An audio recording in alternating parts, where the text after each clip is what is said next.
Leon the Great.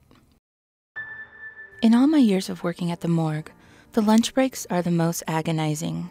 Nothing is less appealing than feasting on ham and cheese sandwich with the knowledge that dead bodies are piled on tables, awaiting wooded boxes to cart them 6 feet under, no more than a few feet away.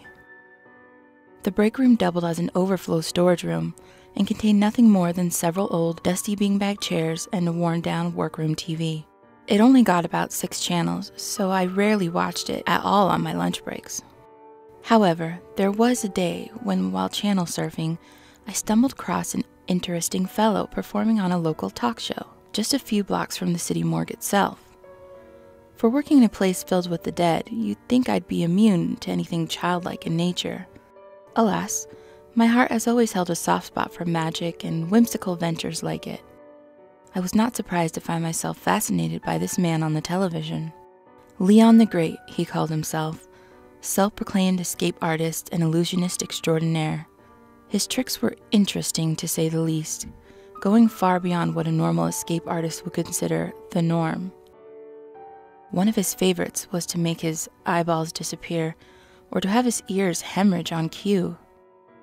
He'd often fillet his own stomach flesh with a pair of scissors, only to reattach it seamlessly, as if by magic. His tricks were gruesome, but still intriguing enough to draw one in. At the end of each of his showings on local news stations and talk shows, I never failed to ask myself, how does he do that? Each time he made an appearance, he upped the ante just a bit more. He soon took to sliding spikes through his hands and arms and healing the holes instantaneously. He climbed into an incinerator, turned it on to full blast, and emerged completely unharmed. He once even slipped a particularly long sword down his throat, pushing it out of a very delicate part of his lower body, and withdrawing it unharmed.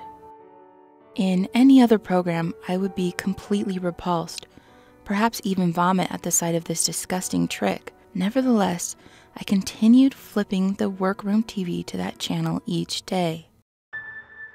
It seemed, though, that Leon himself didn't think the public was interested enough. It became a local hush rumor that he'd been practicing making children disappear. Small, curious kids who'd been entranced enough to follow the illusionist backstage, hoping for a chance to inquire about how he did his revolting yet mesmerizing tricks, had gone missing for days at a time before turning up, mentally scarred and unable to speak. Adults didn't dare inquire what they'd been told, or what he had practiced on them. His grand finale, however, wasn't planned at all. Driven mad by the overwhelming impulse to know how his tricks were performed, several angry towns members ganged together and planned an assault on Leon the Great himself.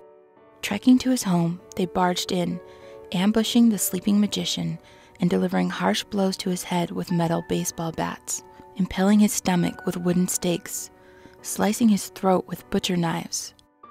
No one, not even Leon himself, could have survived the gruesome things that were done to him. The culprits were never identified. When Leon arrived at the morgue, guess who was in charge of fixing him up? I found myself draining his blood, doing his makeup, tentatively suturing his gaping gashes and wounds. No matter what I did, though, I knew that this was a closed casket funeral for sure. Deep down, I was infuriated. I would never know the secrets of his tricks. The morgue decided it was better not to make the funeral public, for fear that Leon's gravesite would attract hordes of people driven mad by the secrets of his trickery. A secretive gravesite was chosen. On the day of the funeral itself, the morgue's employees are required to pay their respects separately before burial, at least in the morgue where I worked. After a prayer for the dead, a final check is required to make sure all qualifications for burial have been fulfilled. Me, having the strongest stomach, I was elected to double-check that Leon was packaged and stuffed the best he could be. Upon opening the coffin, the room gasped both in sickened intrigue and shock as we were greeted by blood still freshly dripping from the box, despite Leon having been drained. Within the box were an assortment of severed ears, toes, fingers, eyes, intestines, livers, nails, practically anything that could be taken by force from the body found itself soaked in blood salad in the box. And Leon? Nowhere to be seen. To this day, Leon's body has not been found, and the children still go missing every now and then. Once in a blue moon, every 11th child or so, they'll come back, missing something important. An earlobe, perhaps, or a pinky. They are even more terrified, though, when they can't figure out for sure what they are missing, and when they can't know for sure how he did it.